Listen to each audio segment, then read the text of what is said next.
بسم الله الرحمن الرحيم نحمده ونصلي على رسوله الكريم أما بعد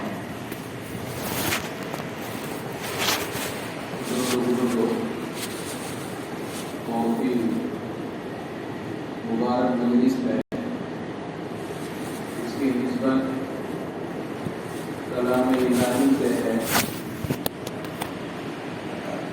کلام الہی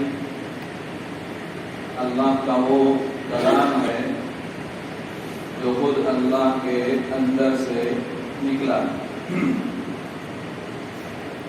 اور چیزوں کو اللہ نے پیدا کیا۔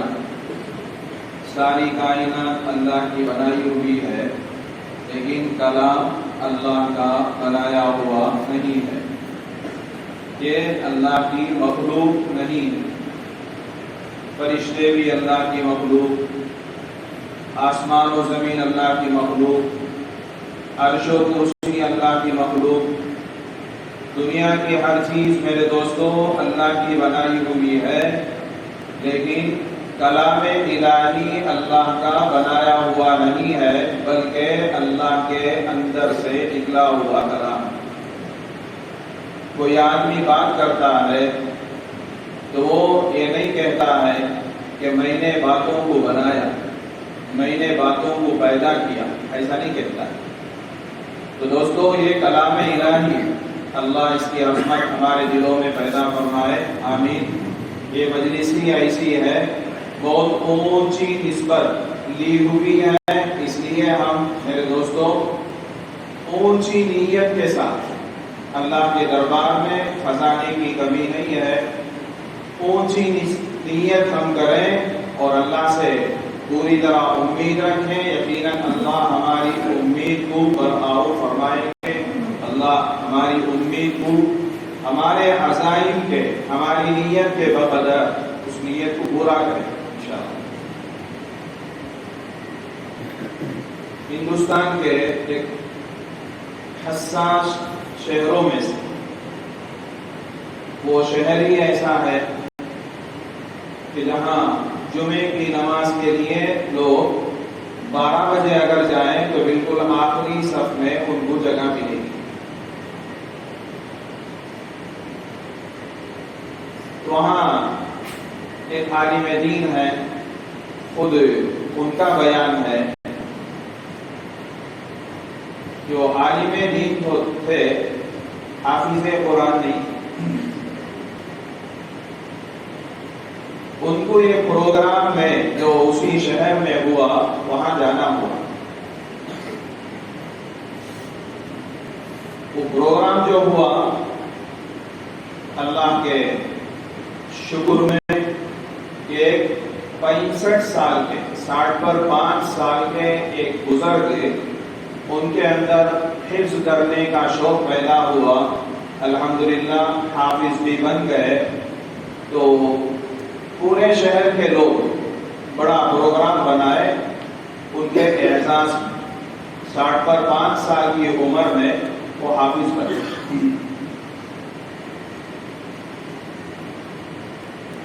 تو دوستو اس سے ہم کو یہ سبق ملا کہ اسی مجلس میں ہم ارادہ کریں گے کہ ہم سب اللہ کے قرآن کو، اللہ کے کلام کو اپنے سینے میں محفوظ کریں گے انشاءاللہ۔ تو یہ عالم دین کہنے لگے مجھے بھی اس پروگرام میں کچھ بولنا تھا، مجھے ذمہ داری دی گئی کہ تم کچھ بولو۔ یہ چونکہ غیر حافظ تھے، عالم دین تو تھے، انہوں نے بات ایسی شروع کی کہ اب تو یعنی اس مجلس کے بعد، اس پروگرام کے بعد کسی کو بہانہ بنانا جائز نہیں، یعنی میں حافظ نہیں بن سکا، یہ کوئی نہیں بول سکتا، اس لیے کہ یہ جو پروگرام بنا ہے ان کے اعزاز میں، جن کے بارے میں قرآن کریم کے حافظ اتنی بڑی عمر میں ہوئے، دور دور تک سوچ نہیں سکتے، ایسے کو اللہ نے حافظ قرآن بنایا، تو اب ہم میں سے کسی کو بہانہ کرنے کی اجازت نہیں ہے۔ ہم بہانہ نہیں کر سکتے کہ میں فلاں حضور کی وجہ سے حافظ نہیں بن سکا۔ پاک کی ابتدا وہ اس طرح کی ہے، بہرحال پروگرام ختم ہوا۔ وہی عالم دین کہتے ہیں کہ مجھے اس پروگرام کے بعد احساس ہوا کہ میں خود خطاب کر کے لوگوں سے کہا کہ اب بہانہ ہم نہیں کر سکتے، تو سب سے پہلا مخاطب میں بھی ہوں۔ اور حضرت فرماتے ہیں میری عمر 55 سال، میں نے الحمدللہ ارادہ کیا، میرے 4 بچے تھے، اس میں بچیاں بھی بچے بھی سب حافظ قرآن تھے، لیکن میں غیر حافظ قرآن تھا، تو ارادہ کر کے، حالانکہ وہ جو عالم دین تھے وہ ایسے ویسے نہیں تھے، بلکہ ان کے پاس تو 8 گھنٹہ بھی 24 گھنٹوں میں سے مشکل سے کسی کو ملے، اتنے مصروف، اللہ ان سے اتنا کام لے رہا ہے، شہر میں بھی بیرون شہر میں بھی، مذہب اسلام میں اسلام کی دعوت سب کام، ہر اعتبار سے ہر لین سے اللہ ان سے کام لے رہا ہے۔ تو وہ کہتے ہیں میں مغرب تا عشاء یہ وقت کسی کو نہیں دیا، اور اب تک بھی نہیں دے رہا، جس وقت یہ بول رہے تھے آج سے 6-7 مہینے پہلے کی بات ہے، تو اب بھی میں مغرب تا عشاء یہ وقت کسی اور کے لیے نہیں دے رہا ہوں، صرف قرآن یاد کرنے کے لیے رکھ دیا ہوں۔ تو وہ کہنے لگے الحمدللہ 11 مہینے میں حافظ بن گیا، روزانہ 3 سبق، کوئی سبق ایک سبق بڑے بیٹے کو، دوسرا سبق دوسرے بیٹے کو، بیٹی کو، ایسا سنا کر الحمدللہ 11 مہینے میں حافظ قرآن بن گیا۔ تو میرے دوستو، قرآن کریم کی جو دولت ہے لازوال ایسی دولت ہے، اس کے دل میں آ جانے کے بعد تو میرے دوست اس کو اللہ ہم سب کو توفیق نصیب فرمائے کہ ہم کسی اور چیز پر نظر نہ کریں۔ سب سے بڑی دولت میرے سینے میں الحمدللہ، اس سے بڑھ کر کسی اور دولت کی ضرورت ہی نہیں۔ تو یہ جو مجلس ہے میرے دوستو، قرآن کی نسبت پر ہے، کلام الہی کی نسبت پر ہے، تو ہم اللہ سے دل میں مانگیں گے اور دل میں اللہ کی طرف متوجہ ہوں گے۔ جب اللہ ایسے لوگوں کو اتنے بڑے 65 سال کے 55 سال کی عمر کے یہ سب ان کو جب تو ان کے سینوں میں قرآن کو محفوظ کیا، تو ہم سب ارادہ کریں گے کہ ہم بھی انشاءاللہ حافظ بنیں گے انشاءاللہ۔ دوستو، 2-3 باتیں مختصراً مجھے کہنی ہیں۔ پہلی بات تو یہ ہے، ابھی ہم سنیں فرشتے پر بچھاتے ہیں۔ دوستو، یہ حدیث ہمارے موجودہ بزرگوں میں سے ایک بزرگ چند سال پہلے مدرسے مفتاح العلوم میں تشریف لائے۔ حضرت نے فرمایا ہمارے مدرسے میں، ان کا جو مدرسہ ہے وہاں حضرت مولانا مسیح اللہ خان صاحب رحمۃ اللہ علیہ، حضرت مسیح الامت تشریف لائے۔ حضرت نے فرمایا بچوں سے خطاب کرتے ہوئے، وہاں کے طلباء سے خطاب کرتے ہوئے، فرشتے پر بچھاتے ہیں، کیا تم کو اس بات پر یقین ہے؟ کہ بچوں سے حضرت نے پوچھا۔ تو میرے دوستو، حدیث کو ہے جو تحصیل علم کے لیے، علم حاصل کرنے کے لیے گھر سے نکلتا ہے، اس کے اعزاز میں، اس کی تعظیم میں فرشتے کیا کرتے ہیں؟ پر بچھاتے ہیں۔ تو بچوں سے خطاب کر کے حضرت نے فرمایا کیا تم کو اس پر یقین بھی ہے؟ تو ہم کو 100% اس پر یقین کرنے کی ضرورت ہے کہ فرشتے جیسی معصوم مخلوق ہے، جن سے گناہوں کا صدور بلکہ دور دور تک گناہ کا تصور بھی نہیں ہو سکتا ہے، ایسی مخلوق کیا کرتی ہے؟ ان بچوں کے اعزاز میں پر بچھاتی ہے۔ اللہ کرے کہ یہ یقین ہمارے اندر پیدا فرمائے۔ حضرت نے بچوں سے خطاب کیا، ہم سب اس میں شامل ہیں، ہم سب یقین کریں، اس لیے کہ حضور علیہ السلام جو صادق و مصدوق ہیں، جن کے سچے ہونے میں 1% بھی شک نہیں ہے، 100% یقینی بات، آپ کی ہر بات، آپ کا ہر اشارہ یقینی ہے۔ آپ علیہ السلام کے کہنے کے بعد تو میرے دوستوں، ہم سوائے یقین کے اور کوئی دوسری صورت کوئی نہیں سکتی۔ تو یہ جو حفاظ ہیں میرے دوستوں، یہ اب کے اعتبار سے، اس مجلس کے اعتبار سے، دنیا کے اعتبار سے سیدھے سادے ہیں، ان کا جو صحیح احساس ہوگا وہ تو قیامت کے دن ہوگا۔ قیامت میں ان کا جو احساس ہوگا میرے دوستو، سب اشعش کریں گے، ہم سب رشک کی نظر سے دیکھیں گے، کاش ہم سب کی اولاد حافظ بنتی۔ یہ اعزاز، وہ موقع تو اس وقت ہمارے ہاتھ سے چھوٹ چکا ہوگا۔ میرے دوستو، بچوں کو حافظ بنانا، بچوں کو صحیح رخ پر لے جانا ماں باپ کی ذمہ داری۔ حضور علیہ السلام کی تعلیمات میں میرے دوستو، حضور فرماتے ہیں صلی اللہ علیہ وسلم، بچہ پیدا ہونے کے بعد سب سے پہلا کام اس کے کان میں، سیدھے کان میں اذان کے کلمات پڑھے جائیں، بائیں کان میں اقامت کے کلمات۔ یہ سب حضور علیہ السلام کی ہم سب کے لیے ایسی تعلیمات ہیں، آپ کی تعلیمات کے بعد تو کسی اور کی تعلیم کی ضرورت نہیں۔ تو دوستو، آج حضور علیہ السلام کے مبارک ارشادات پر یقین کی ضرورت ہے۔ ہماری زندگی کو تعلیمات نبوی میں ڈھالنے کی ضرورت ہے۔ آج سب چیزیں، سب کام ہو رہے ہیں، لیکن میرے دوستو، دین جو سب سے پہلے نمبر میں، اسی کو رکھنا ہے، اسی کی آج ضرورت ہے، ہر زمانے میں ضرورت نہیں، آج اس سے بھی زیادہ ضرورت ہے۔ اسی دین کو ہم اپنے دل میں، بلکہ ہر مسئلے میں دین کو مقدم رکھیں، یہ ہمارا اولین فریضہ ہے۔ حضور علیہ السلام فرماتے ہیں، اولاد اللہ کی امانت۔ میرے دوستو، جن کو اللہ نے، جن ماں باپ کو اولاد سے نوازا ہے، بہت بڑی نعمت اللہ نے ان کو دی ہے۔ اس نعمت کی قدر اس وقت ہو سکتی ہے جو اولاد کو درستے ہیں، سال ہاں سال ہو گئے، بچے نہیں ہو رہے ہیں، اولاد نہیں ہو رہی ہے، ان ماں باپ سے ہم پوچھیں تو اس کی صحیح قدر ہو۔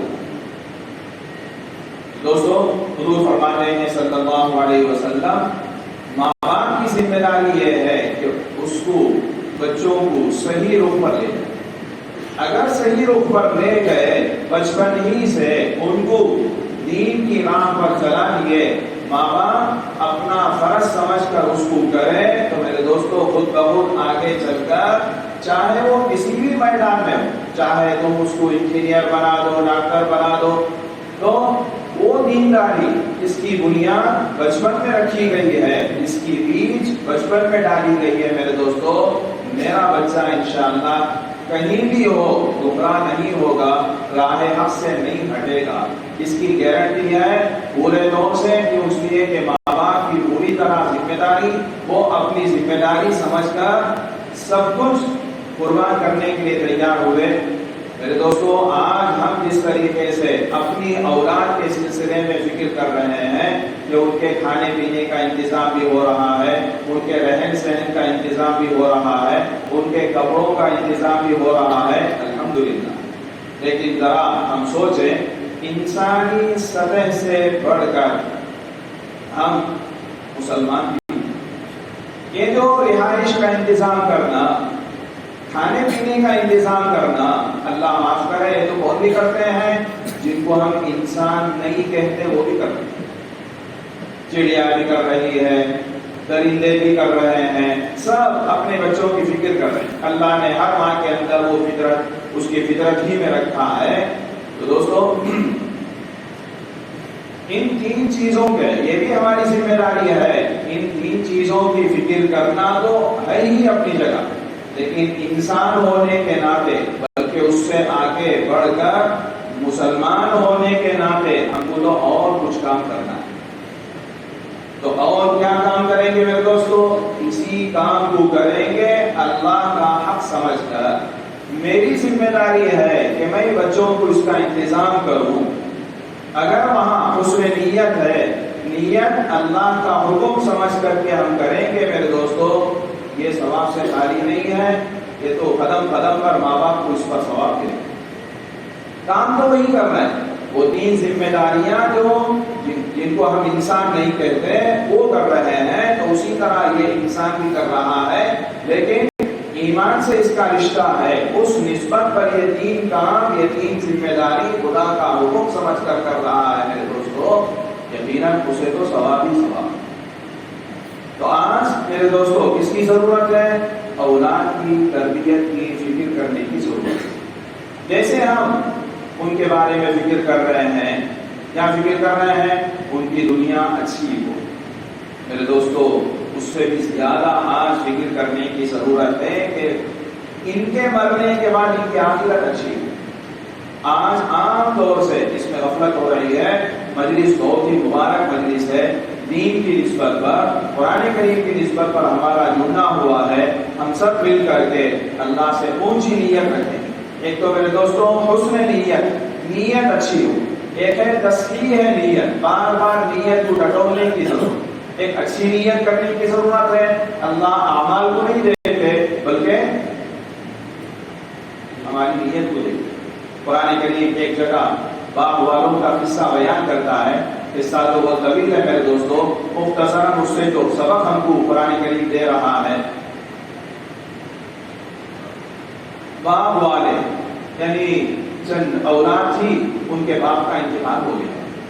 باپ کا معمول یہ تھا کہ جب فصل کاٹا جاتا اور اسی طرح کھیتی وغیرہ میں فصل کاٹی جاتی تو اس وقت وہ غریبوں کے لیے ایک حصہ نکالتا تھا، یہ اس کا معمول تھا۔ اس کا انتقال ہو گیا۔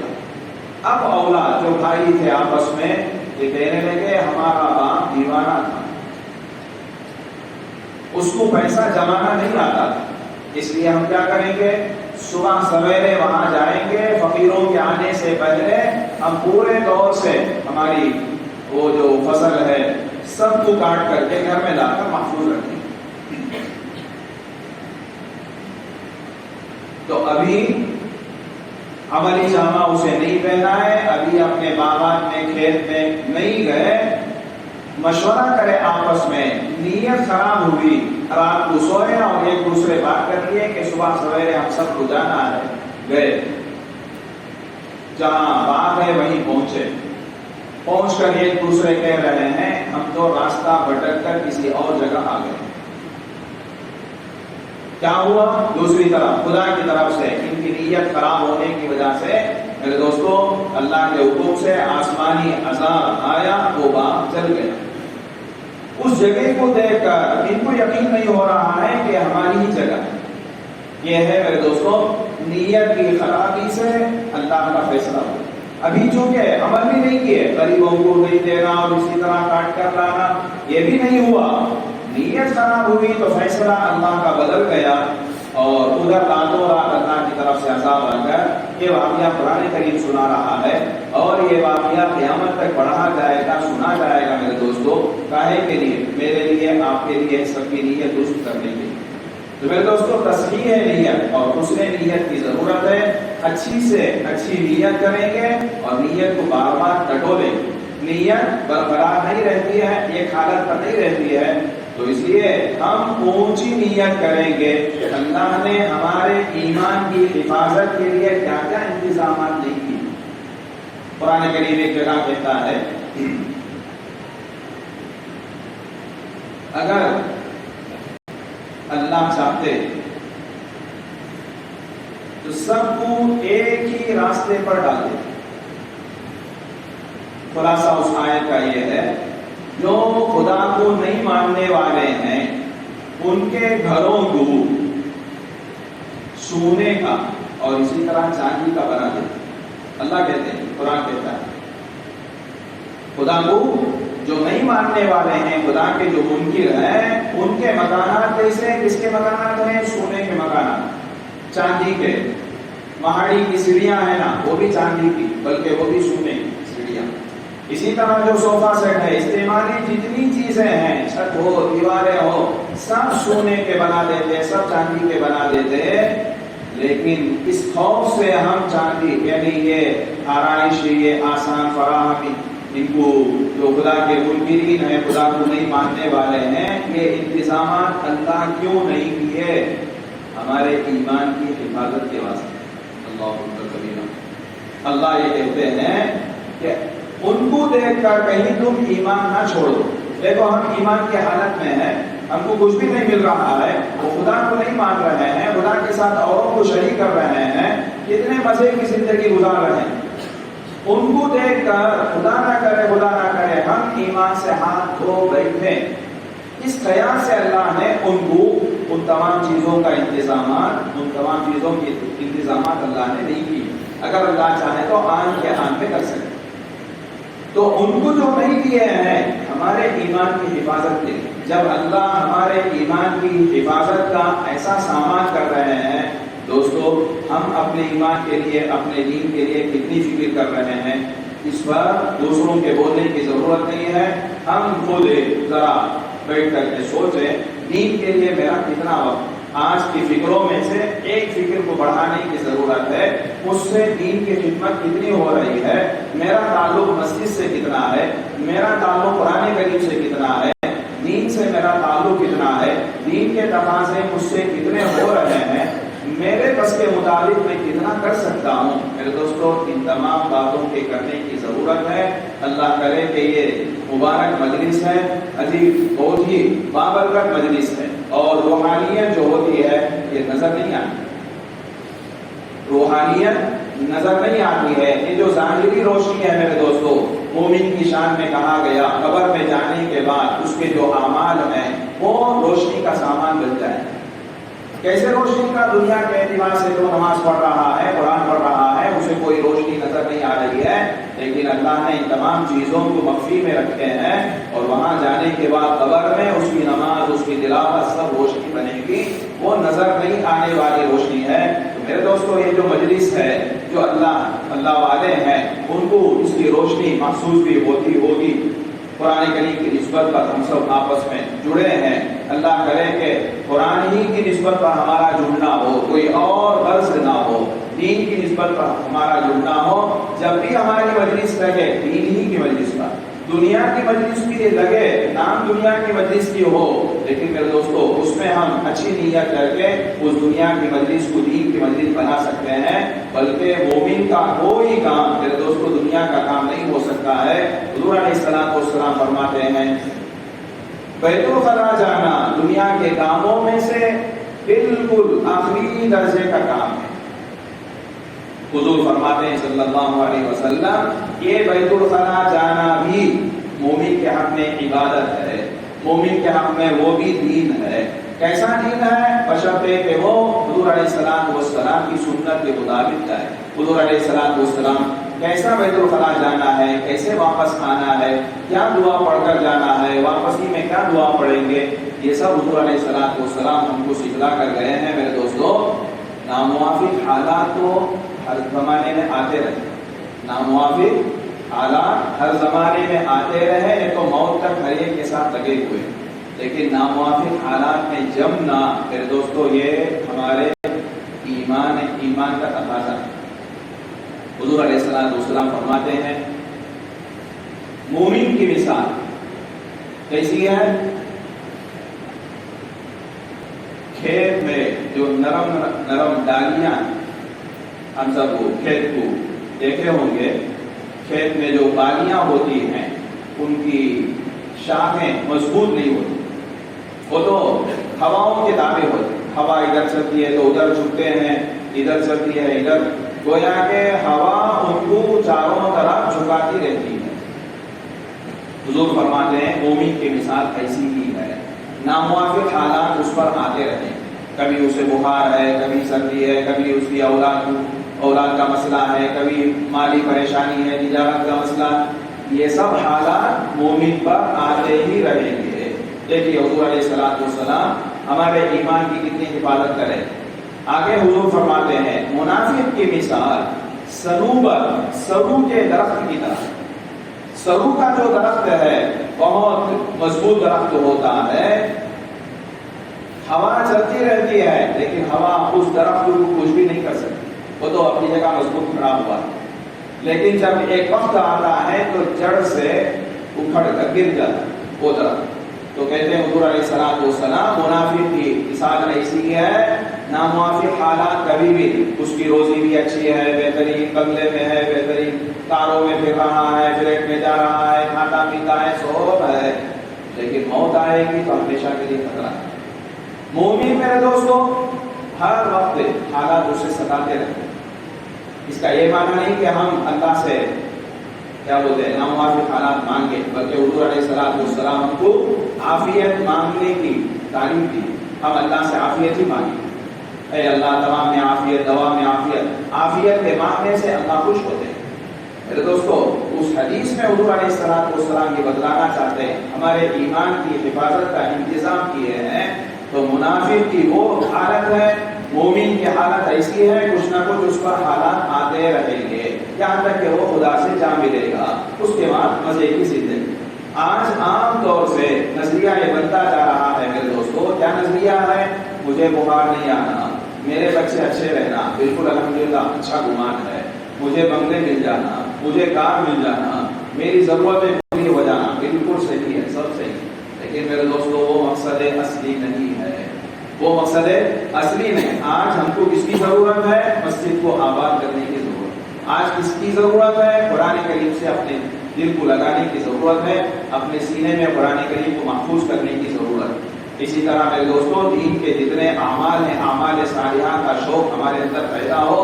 ان تمام کام کے کرنے کی ضرورت ہے. بلکہ جس دور سے ہم گزر رہے ہیں یہ بیان سننے سنانے کا دور نہیں ہے، بلکہ انفراداً تنے تنہا بیٹھ کر کے میں میرے بارے میں، میری آخرت کے بارے میں سوچوں، اس کی آج ضرورت. اللہ کرے کہ اللہ تعالیٰ ہم سب کو اس مبارک مجلس کی برکت سے اور قرآن کریم کی نسبت سے ہم سب کو صحیح معنی میں سیدھے راستے پر، صراط مستقیم پر تا حیات ہم کو جمنے کی، اور بلکہ صراط مستقیم میں ہر رکعت میں اہدنا الصراط المستقیم کتنی ضروری چیز ہے جس کو ہر رکعت میں پڑھنے کے لیے کہا گیا ہے. صراط مستقیم ہر دعا میں ہم مانگے اور ہمارا قدم اس سے نہ ہٹے، صراط مستقیم سے نہ ہٹے. یہ اللہ کی توفیق سے یہ بات پیدا ہو سکتی ہے، اس کی توفیق کی ہم مانگتے رہیں. اللہ کرے کہ اللہ ہم سب کو کہنے سننے سے زیادہ عمل کی توفیق دے. حضرت ایوب علیہ السلام کا قصہ یاد آ گیا، اس بیماری سے متعلق، ناموافق حالات سے متعلق. حضرت ایوب علیہ السلام 18 سال بیمار رہے. صبر ایوب مشہور ہے، کہاوتوں میں سے کہاوت ہے صبر ایوب. کتنے سال؟ 18 سال. پورے بدن میں کیڑے، پورے بدن میں زخم، گھر والے پورے چلے گئے سوائے بیوی کے، باقی اولاد سب چلے گئے. یعنی بیزار ہو کر، ان سے نفرت کھا کر، ان کے ساتھ رہے تو ہم نہ بیماری آ جائیں گی، پتہ نہیں کیا سوچ کر سب چلے. 18 سال بیمار ہوئے. اللہ ہم کو آزمائے. نبی سے بڑھ کر کون گناہوں سے بچنے والا ہو سکتا ہے؟ اس نبی پر ایسے حالات آئے. اس سے بھی ہم کو سبق ملتا ہے کہ مومن پر حالات آتے ہی رہیں گے. جب وہ تندرست ہو گئے، صحت مند ہو گئے، لوگ ان کے پاس جا کر پوچھے. کیا پوچھے؟ حضرت 18 سال آپ بیمار رہے، وہ زمانہ اچھا تھا یا اب تم اچھے ہو گئے ہو پورے طور سے، بدن میں کہیں بھی نشانات کا بھی نہیں ہے، یہ زمانہ اچھا تھا؟ حضرت ایوب علیہ السلام بولنے لگے وہ زمانہ اچھا، وہ زمانہ اچھا تھا. کون سا زمانہ؟ بیماری کا زمانہ اچھا تھا. لوگوں کو تعجب ہوا. عام طور سے ہم سے سوال کرے تو کیا بولیں گے؟ ارے مصیبت کا زمانہ کہیں کو بولتے ہیں، کیا بخار ہے، کیسا پیٹ میں درد ہے، سامان ہوا نہیں، کہیں کو پوچھتے ہو. انہوں بولے وہ زمانہ اچھا تھا. لوگوں کو تعجب ہوا. پھر پوچھے حضرت اس کی وجہ کیا؟ آپ جو بول رہے ہیں 18 سال اتنی لمبی مدت بیماری کا زمانہ اچھا تھا جو بول رہے ہیں، اس کی وجہ کیا؟ حضرت بولے بیماری کے زمانے میں روزانہ 2 مرتبہ صبح و شام اللہ ہی میری خیریت پوچھتے تھے، ایوب اچھے ہو. وہ بات اب نہیں. اب بیماری کا زمانہ ختم ہو گیا، صحت کے ساتھ ہو، لیکن خدا کی وہ جو نگاہ ہے، خدا کی وہ جو آواز ہے، وہ خیریت پوچھنا اب نہیں ہو رہا. اس وجہ سے مجھے وہی زمانہ اچھا تھا. دوستو ناموافق حالات اللہ سے نہیں مانگنا چاہیے، لیکن اگر آ گئے تو گویا کہ اللہ تعالیٰ مومن کے ایمان یعنی اس کی آزمائش کر رہے ہیں، اسے ایمان میں اور پختہ کر رہے ہیں. اللہ ہم سب کو اس مجلس کی برکت سے ایمان کامل نصیب فرمائے اور ایمان کے تقاضے، دین کے تقاضوں پر چلنا اور صراط مستقیم پر جمے رہنے کے اللہ توفیق دے.